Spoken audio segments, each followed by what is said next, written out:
तो संघीय सरकार जो है, संघीय सरकार के गुण अगर बोला जाए तो ये एक जो राष्ट्रीय शासन की सुविधा प्राप्त करने के साथ साथ एक विशाल और शक्तिशाली राष्ट्र के अंग भी होता है। सेकेंड, जो देश जहाँ नाना जाति प्रजाति धर्म के लोग होते हैं वहाँ पे ये संघीय सरकार बहुत मतलब लाभदायक होता है, बहुत सुविधाजनक होता है। और फिर केंद्रीय और राज्य के मध्य शासन की शक्ति में विभाजन होता है और स्थानीय शासन का अधिकार राज्य को दिया जाता है। तो ये एक हो गया। तो ये एक्चुअली जो संघीय सरकार है ये भारत में भी चलता है, ठीक है। संघीय सरकार में सत्ता का विकेंद्रीकरण होने के आंतरिक कलह का संभव नहीं चाहिए। जो 3 पॉइंट याद रखने से हो जाएगा, क्योंकि 3 पॉइंट ही आने वाला है। संघीय सरकार के दोष, अभी जैसे गुण है तो वैसे दोष भी है।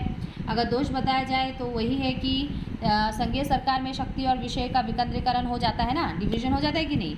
तो इसलिए सरकार में शक्ति के प्रयोग को लेकर राज्य और केंद्र में कुछ क्लेश होता है, ठीक है। तो क्योंकि हम लोग को पता है कि राज्य और मेन सेंट्रल जो है सरकार, मतलब ना राज्य और केंद्र, मतलब सेंट्रल गवर्नमेंट और स्टेट गवर्नमेंट, तो वे राज्य और केंद्र में शक्ति को विभाजन किया जाता है कि नहीं। तो इसलिए कि विभाजन होने के कारण कुछ क्लेश राज्य और केंद्र में कुछ क्लेश होता है। सेकेंड, हम लोग बता सकते हैं कि सरकार में केंद्र और राज्य के बीच शक्ति का संतुलन बनाए रखना बड़ा जटिल कार्य है। तो जो बैलेंस बनाए रखना बहुत ही क्या होता है, कठिन काम होता है।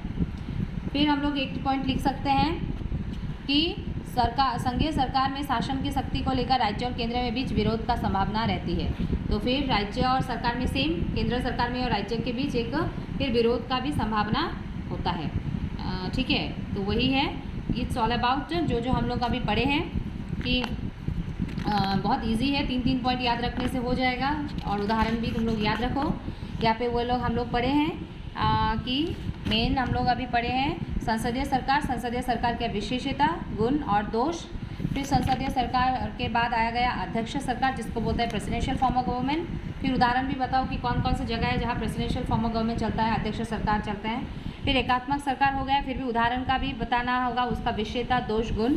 एकात्मक सरकार के बाद आ गया संघीय सरकार जो है फेडरल फॉर्म ऑफ गवर्नमेंट, और किसको बोला जाता है, होमलैंड ऑफ फेडरेशन, संघीय राष्ट्र का गृह भूमि अमेरिका, और इसके दोष गुण इसके बारे में पढ़ने से तुम लोग हो जाएगा। सो इट्स ऑल अबाउट, ये लेसन 2 ही आने वाला है पॉलिटिकल साइंस में, और आने वाला नहीं है।